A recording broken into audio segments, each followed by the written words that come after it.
Assalamualaikum warahmatullahi wabarakatuh, Bu Siti. Waalaikumsalam warahmatullahi wabarakatuh. Alhamdulillah. Bu Siti, gimana kabarnya, Bu?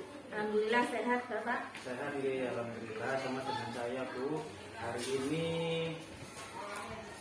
ini saya bermaksud yang pertama untuk wawancara dengan Bu Siti terkait pengambilan keputusan berbasis nilai kebajikan sebagai pemimpin dalam lembaga Bu Siti. Perkenan, Bu, Nggih, monggo. Di sini ada beberapa pertanyaan terkait pengambilan keputusan. Yang pertama, Ibu, selama ini bagaimana Ibu dapat mengidentifikasi kasus-kasus yang merupakan dilema ITK atau bujukan moral, Ibu? Selama ini saya mengamati dulu suatu permasalahan yang terjadi, kemudian mengumpulkan informasi yang faktual dan kemudian baru menentukan keputusan yang mengacu berdasarkan peraturan.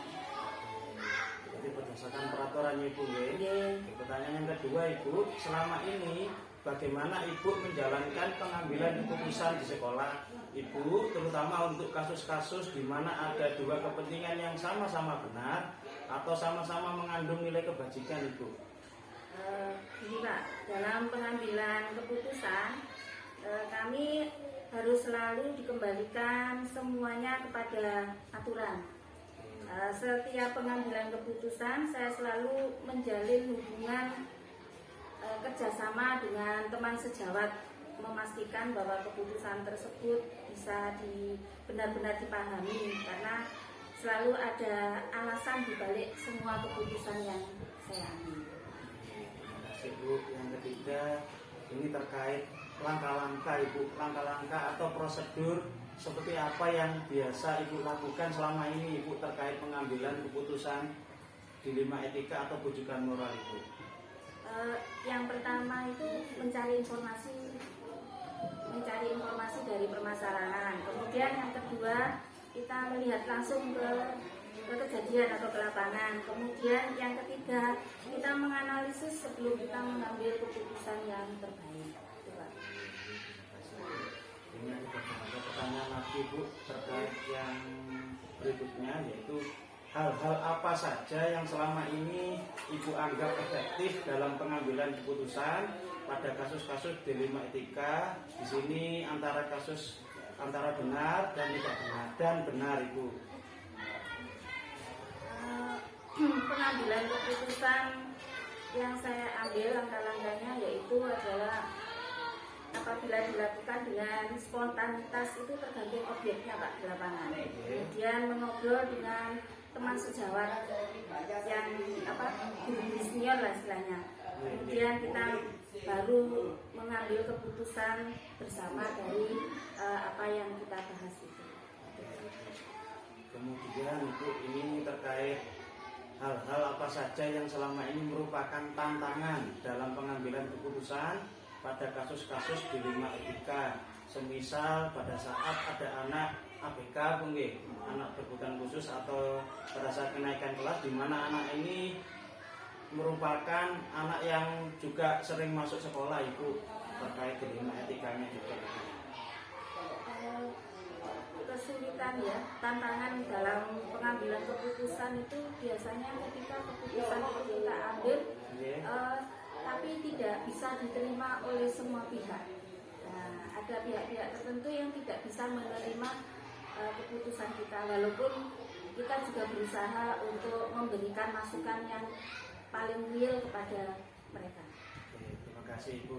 Kemudian yang ke-6, Ibu, apakah Ibu memiliki sebuah tata kala atau jadwal tertentu dalam sebuah penyelesaian kasus dilema etika? Apakah Ibu langsung menyelesaikan di tempat atau memiliki sebuah jadwal untuk menyelesaikannya? Bentuk atau prosedur seperti apa yang Ibu jalankan? Kalau jadwal tidak bisa kami tentukan karena permasalahan itu kan tidak bisa direncana. Tapi yang pasti penyelesaiannya itu secepat mungkin.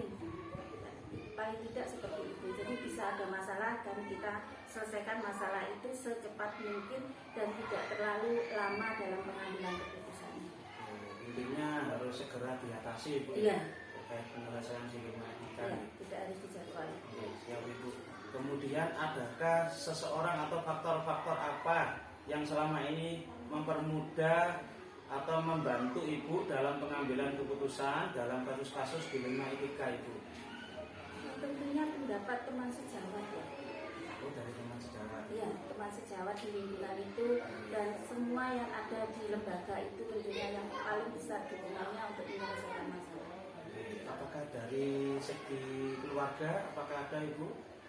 Dari keluarga, Dari eksternal sekolah, lembaga sekolah, apakah ada faktor-faktor juga yang membantu dalam pengambilan keputusan Ibu? tentu saja, misalnya komite dan seterusnya kami Oke. membutuhkan untuk itu. Oh, oke, siap Ibu. Kemudian yang terakhir ini Ibu, dari semua hal yang telah disampaikan Bu Siti tadi, pembelajaran apa yang dapat Ibu petik dari pengalaman Ibu mengambil keputusan dilema etika itu? Tentunya setiap apa yang bisa kita petik dari itu pengalaman. Walaupun tiap masalah yang sama tidak harus dengan menyelesaikannya dengan keputusan yang sama, tapi paling tidak dengan pengalaman kita paling banyak menyelesaikan masalah dilema etika itu, dengan pengalaman itu kita bisa mempermudah kita menyelesaikan masalah. Terima kasih Ibu. Alhamdulillah pertanyaan demi pertanyaan sudah saya aturkan kepada Bu Siti. Alhamdulillah sudah menemukan titik solusinya Ibu. Terima kasih Ibu. Dan mohon maaf Bu merepotkan Bu Siti terkait wawancara hari ini. Terima kasih Bu. Assalamualaikum warahmatullahi wabarakatuh. Waalaikumsalam warahmatullahi wabarakatuh. Oke.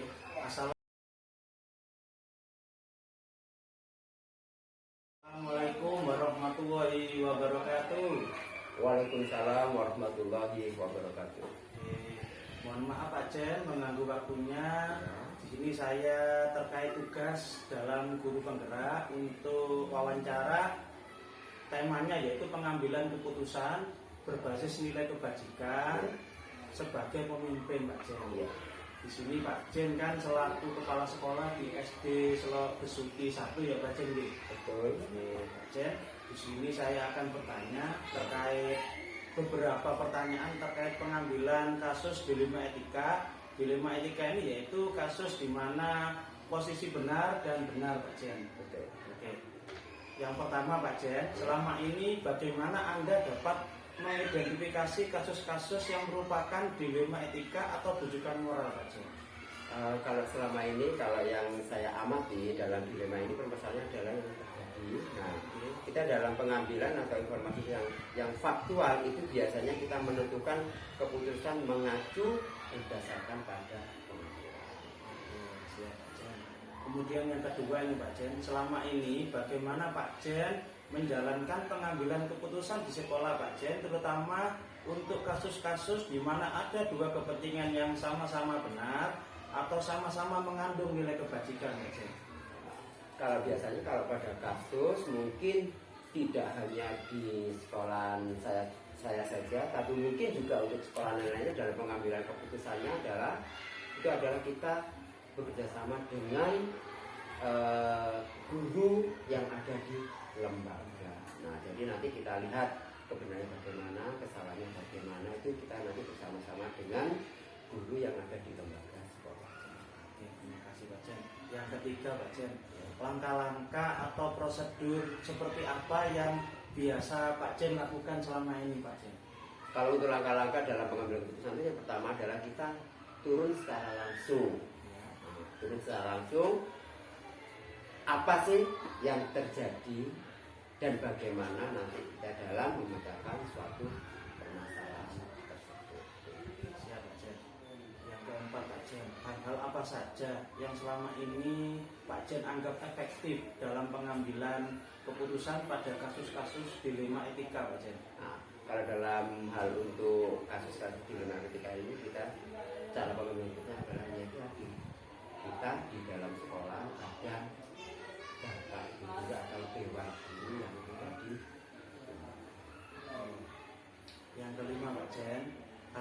saja yang selama ini merupakan menjadikan tantangan dalam pengambilan keputusan pada kasus-kasus dilema etika, Pak Jen? Tantangannya ya biasanya apabila ada yang bisa menerima kekurangannya, juga ada yang masih belum bisa menerima. Betul sekali. Jadi intinya tantangannya antara kesulitan dalam memutuskan menerima dan tidak menerima, Pak Jen. Betul sekali. Yang keenam, Pak Jen, apakah Pak Jen memiliki sebuah jadwal tertentu dalam sebuah penyelesaian kasus dilema etika? Apakah Pak Jen langsung menyelesaikan di tempat atau memiliki sebuah jadwal untuk menyelesaikannya, Pak Jen? Kita lihat biasanya kalau dalam dilema itu ada yang istilahnya itu ada yang ringan, sedang, dan nah dalam hal ini kalau kita ringan biasanya kita bersama Bapak Ibu guru langsung kita. Tapi kalau yang sedang dan berat itu biasanya kita masih memerlukan waktu yang tepat bagaimana nanti bisa kita bicarakan bersama dengan Bapak Ibu guru atau mungkin dengan wali murid dalam hal penanganan. Nanti ada beberapa faktor pendukung, Pak Jen. Betul sekali, kita lihat dari jenisnya. Menyelesaikan pengambilan Betul keputusan. sekali. Oke, yang ketujuh, Pak Jen, adakah seseorang atau faktor-faktor apa yang selama ini mempermudah atau membantu Pak Jen dalam pengambilan keputusan dalam kasus-kasus dilema etika, Pak Jen? Nah, kalau dalam hal ini adalah untuk supaya yang membantu biasanya karena kita di lembaga adalah yang membantu adalah para dewan guru yang ada di lembaga. Apakah juga ada faktor dari luar, Pak Jen? Faktor dari luar kita lihat dari apa namanya dilemanya. Kalau memang itu kita membutuhkan faktor dari luar, berarti faktor dari luar itu adalah dari pengawas atau pegawai. Nah, apalagi kalau sudah memang yang lebih tinggi lagi ada kita dewan yaitu PGRI yang ada di kecamatan maupun yang ada di kabupaten. Yang terakhir ini, Pak Jen, Ya. dari semua hal yang telah disampaikan, pembelajaran apa yang dapat Pak Jen petik dari pengalaman Pak Jen mengambil keputusan dilema etika, Pak Jen? Selama ini untuk menjadi guru yang terbaik adalah kita belajar dari kejadian. Nah, ini merupakan kita supaya bisa baik tidaknya dilema untuk kedepannya kita bisa semakin maju atau bisa semakin baik adalah melihat kejadian-kejadian kasus. Terima kasih dari beberapa pertanyaan demi pertanyaan sudah saya aturkan ke Pak Jen. Terima kasih Pak Jen untuk waktunya. Mohon maaf Sama-sama. jikalau mengganggu waktunya Pak Jen kali ini, Pak Jen. Tidak. Terima kasih banyak. Semoga bisa bertemu lagi di wawancara berikutnya, Pak Jen. Amin. Semoga Pak Jen diberikan kesehatan selalu. Amin. Semoga nanti kalau ada wawancara lagi Pak Jen berkenan di Pak Jen. Siap. Terima kasih Pak Jen. Assalamualaikum warahmatullahi wabarakatuh. Waalaikumsalam warahmatullahi wabarakatuh.